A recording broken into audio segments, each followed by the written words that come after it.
18வது IPL திருவிழாவின் 25வது league போட்டியில் toss வென்ற கொல்கத்தா அணி முதலில் பந்துவீச்சை தேர்வு செய்தது. அதன்படி முதலில் பேட்டிங் ஆடிய சென்னை அணி நிர்ணயிக்கப்பட்ட 20 ஓவர்கள் முடிவில் 9 விக்கெட்டுகளை இழந்து 103 ரன்கள் மட்டுமே எடுத்தது. அதாவது இந்த போட்டியில் கொல்கத்தா தரப்பில் அதிகபட்சமாக சுனில் நரேன் 3 விக்கெட்டுகளை வீழ்த்தினார்.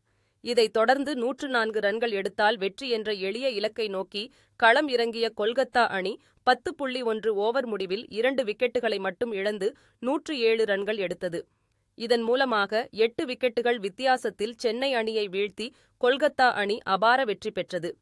இதன் அடிப்படையில் சென்னை அணி மிகவும் மோசமான சாதனைகள் படைத்துள்ளது.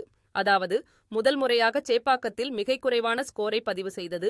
முதல் முறையாக ஒரு இன்னிங்ஸில் ஸ்பின்னர்களுக்கு 6 விக்கெட்டுகளை இழந்தது. முதல் முறையாக சேப்பாக்கத்தில் 3 போட்டிகளில் தொடர்ந்து தோல்வியடைந்தது. IPL வரலாற்றிலேயே முதல் முறையாக 5 முறை தொடர் தோல்விகளை தழுவியுள்ளது என்று சென்னை அணி மோசமான சாதனைகளை படைத்துள்ளது. மேலும் இந்த போட்டியில் Sunil Narine player of the match பட்டத்தை பெற்றார். அடுத்ததாக இன்றைக்கான போட்டி, அதாவது 21வது நாளான இன்றைக்கு 2 லீக் ஆட்டங்கள் நடக்கிறது. முதலில் நடக்கக்கூடிய 26வது லீக் போட்டியில் Lucknow super giants Gujarat Titans அணியை சந்திக்கிறது. இந்த போட்டி லக்னோவில் உள்ள பாரத ரத்னா ஸ்ரீ அடல் பிஹாரி வாஜ்பாய் ஏகானா கிரிக்கெட் மைதானத்தில் இன்றைக்கு மதியம் 3:30 மணிக்கு தொடங்கி நடந்து வருகிறது. அடுத்ததாக நடக்கக்கூடிய 27வது லீக் போட்டியில் சன்ரைசர்ஸ் ஹைதராபாத் பஞ்சாப் கிங்ஸ் அணியை சந்திக்கிறது. இந்த போட்டி ஹைதராபாத்தில் உள்ள ராஜீவ் காந்தி சர்வதேச கிரிக்கெட் மைதானத்தில் இன்று இரவு 7:30 மணிக்கு நடக்கிறது.